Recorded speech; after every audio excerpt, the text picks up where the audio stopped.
আসসালামু আলাইকুম। স্বাগত ফোর্থ ডাইমেনশনে। আমার এক প্রিয় বন্ধু ডক্টর মোহাম্মদ মোস্তাফিজুর রহমান দুদিন আগে আমাকে একটি মেসেজ পাঠিয়েছে। তিনি লিখেছেন, দোস্ত, ফোর্থ ডাইমেনশন বলতে তুমি আসলে কি বোঝাতে চাস? সে বিষয়ে কথা বলবো। কিছু বাস্তব জীবনের ঘটনা, কিছু ঐতিহাসিক ঘটনা, দুয়ের সমন্বয়ে আশা করি তোমার প্রশ্নের উত্তরটা আমি দিতে পারবো। বন্ধু, আজকের এই ভিডিও তোমার প্রশ্নের উত্তর। আর শুধু তোমার জন্য নয়, যারা এতদিন আমার ভিডিও দেখছেন তাদের সবার জন্য আজ আমি ব্যাখ্যা করব কেন আমার চ্যানেলের নাম ফোর্থ ডাইমেনশন। একটি গল্প বলি। আজকে আলোচনা শুরু করি প্রায় ২,৫০০ বছর আগের একটি গল্প দিয়ে। অ্যাথেন্সের বিচার। খ্রিস্টপূর্ব ৩৯৯ সাল। অ্যাথেন্স শহর। একজন বৃদ্ধ মানুষকে আদালতে দাঁড় করানো হয়েছে। তার অপরাধ, তিনি যুব সমাজকে প্রশ্ন করতে শিখিয়েছেন। তিনি বলেছেন, কোনো কথাকে শুধু ক্ষমতাবান বলেছে বলে সত্য ধরে নিও না। খুব গুরুত্ব দিয়ে শুনুন। কোনো কথাকে শুধু ক্ষমতাবান বলেছে, যারা ক্ষমতাধর সমাজের, যেমন আমাদের নেতারা, তারা বলেছে বলে সত্য ধরে নিও না। মানুষটির নাম সক্রেটিস। আদালত তাকে দুটি পথ দিল।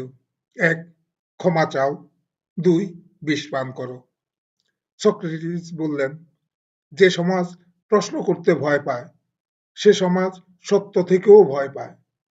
তিনি বিষ পান করলেন, মারা গেলেন, কিন্তু তার প্রশ্ন বেঁচে রইল। বন্ধুরা, আমি বিশ্বাস করি ফোর্থ ডাইমেনশন হলো সেই প্রশ্ন করার জায়গা।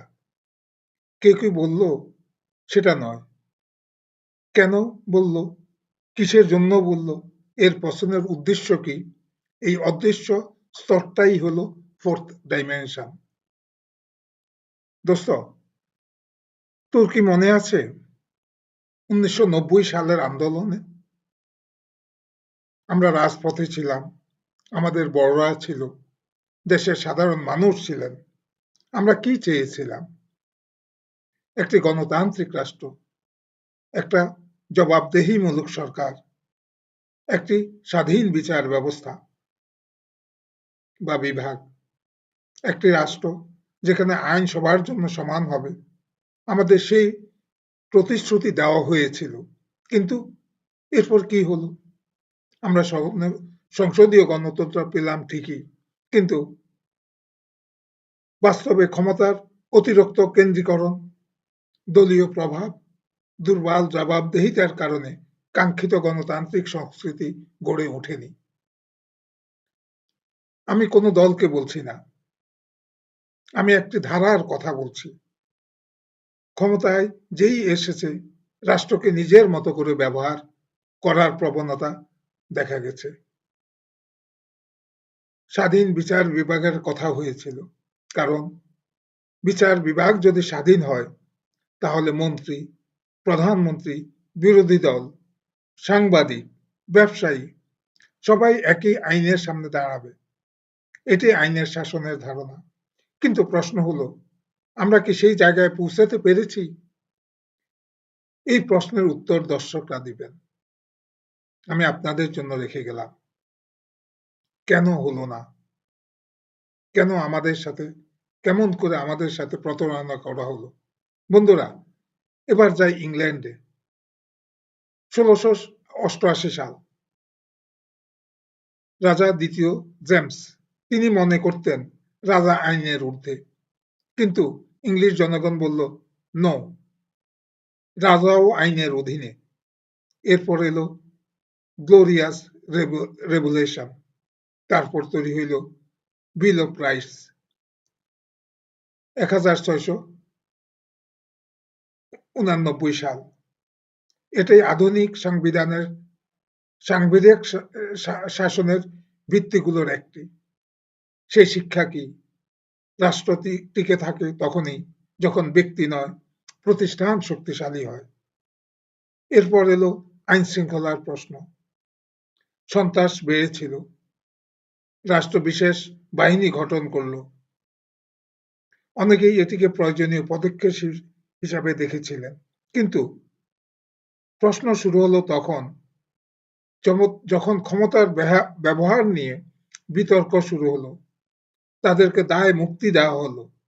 কারণ যে রাষ্ট্র বিচারককে দুর্বল করে, সে রাষ্ট্র শেষ পর্যন্ত নিজেকেও দুর্বল করে। ইসলামে অত্যন্ত স্পষ্টভাবে বলা হয়েছে যে একজন নিরাপদ মানুষকে হত্যা করে সে যেন সমগ্র মানব জাতিকে হত্যা করলো। সূরা আল মাইদা ৩২ নম্বর আয়াত। একজন অপরাধীও বিচারের অধিকার রাখে।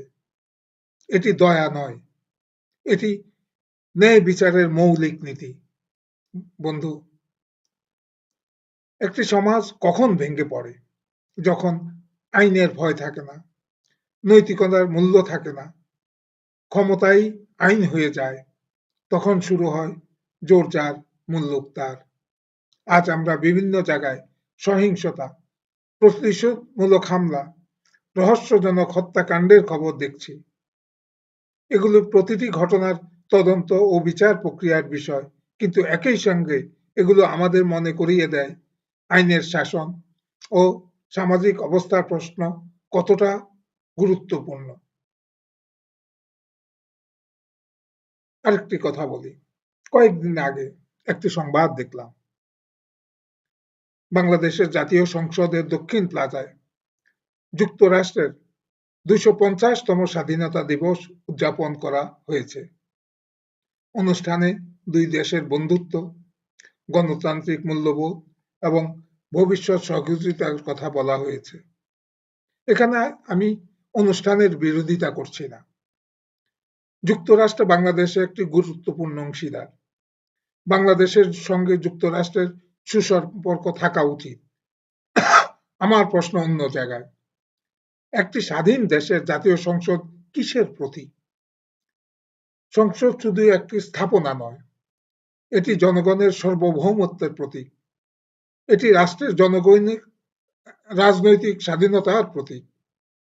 এটি সেই জায়গা যেখানে জনগণের ইচ্ছায় আইনে রূপ নেয়। সেই কারণেই পৃথিবীর প্রায় সব দেশেই সংসদ ভবনকে একটি বিশেষ রাষ্ট্রীয় মর্যাদার প্রতীক হিসাবে দেখে। এখানে আমি ফোর্থ ডাইমেনশনের প্রশ্ন। আজকের পৃথিবী আর ১৯৯৫ সালের পৃথিবী এক নয়। আজকের যুক্তরাষ্ট্র ও চীনের মধ্যে কৌশলগত প্রতিযোগিতা বিশ্ব রাজনীতির অন্যতম প্রধান বাস্তবতা। বাংলাদেশও একদিকে যুক্তরাষ্ট্রের সঙ্গে বাণিজ্য, নিরাপত্তা ও উন্নয়ন সহযোগিতা বাড়াতে চায়। অন্যদিকে চীনের সঙ্গে অবকাঠামো, বিনিয়োগ ও অর্থনৈতিক অংশীদারত্ব গভীর করতে চায়। সাম্প্রতিক সময়ে সরকার চীনের সঙ্গে অর্থনৈতিক সম্পর্ক আরো জোরদারের দিকে গুরুত্ব দিয়েছে। এই বাস্তবতায় প্রশ্ন উঠতেই পারে, যুক্তরাষ্ট্রের ২৫০তম স্বাধীনতা দিবস উদযাপনের জন্য কি অন্য কোনো মর্যাদাপূর্ণ স্থান নির্বাচন করা যেত না? ঢাকায় আন্তর্জাতিক কনভেনশন সেন্টার আছে, হোটেল আছে, দূতাবাসের আয়োজনের নিজস্ব স্থান আছে, সাংস্কৃতিক কেন্দ্র আছে, রাষ্ট্রীয় অতিথিশালা আছে। তাহলে জাতীয় সংসদের দক্ষিণ প্লাজা কেন? ফোর্থ ডাইমেনশন এখানেই শুরু হয়। ফোর্থ ডাইমেনশন প্রশ্নটি হলো,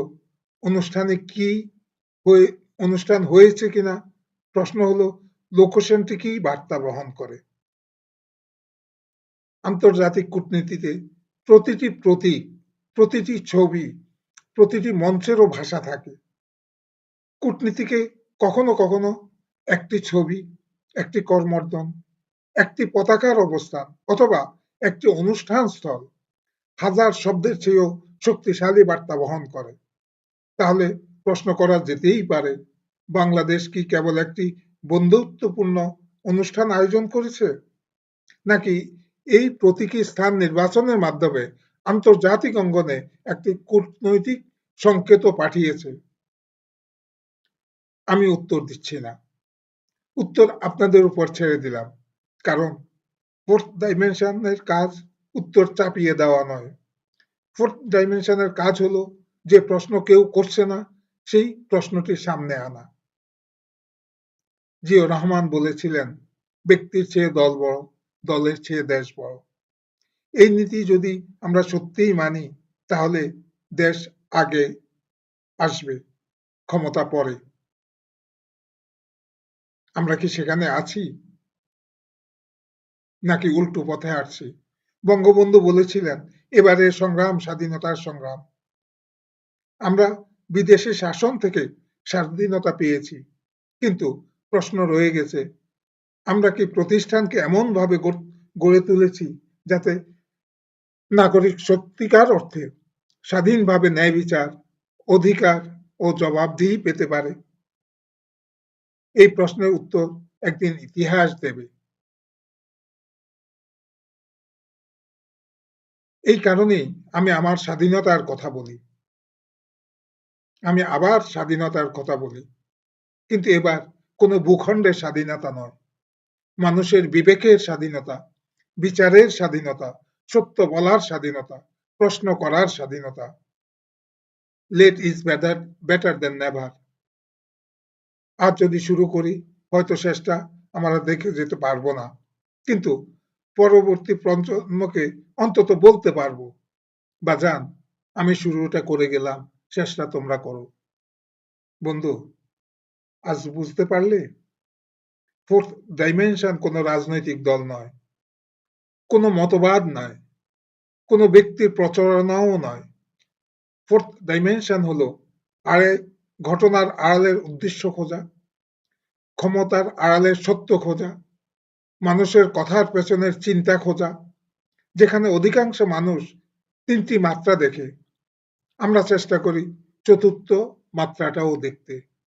আমি শাহজালাল মনি, দেখছেন ফোর্থ ডাইমেনশন। সত্যকে নয়, সত্যের পেছনের সত্যকে খুঁজুন। সবাই ভালো থাকুন, আবার দেখা হবে। আল্লাহ হাফেজ।